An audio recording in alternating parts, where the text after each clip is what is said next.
When's the last time you talked to Josh Jacobs? Um, Talked to Josh Jacobs recently. It was probably maybe about 3 or 4 days ago. What did you say?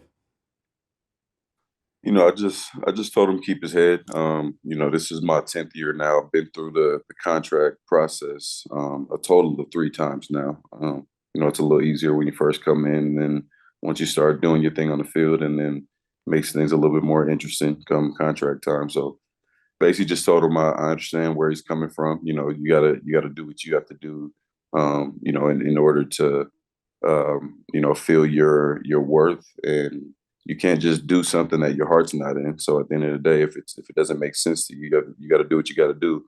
But at the same time, I try to present all the things to him that the positives of coming back. He and I are really close, so when it comes to the connection, and I just try to remind him of the opportunities we have to potentially do something special together. And I also let him know that I play with a great deal of running backs, really good running backs, and there's only a handful that I feel like I could go to literal war with, and he's one of those guys.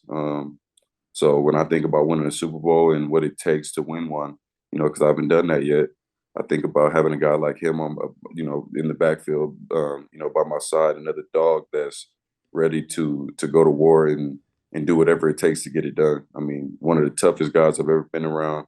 And I mean, the growth that I saw, obviously didn't know him very well before this, not having been around him as much, but the growth that I saw from the previous year to this last year.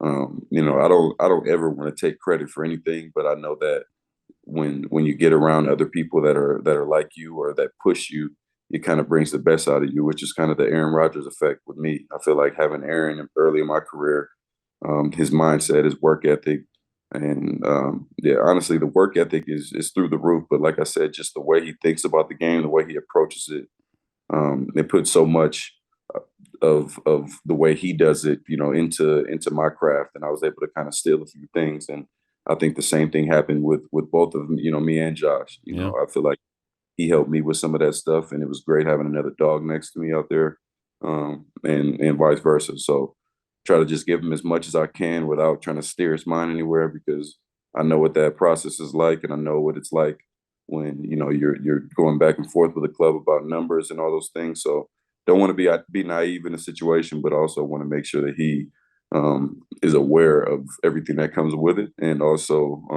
the opportunity that we have together.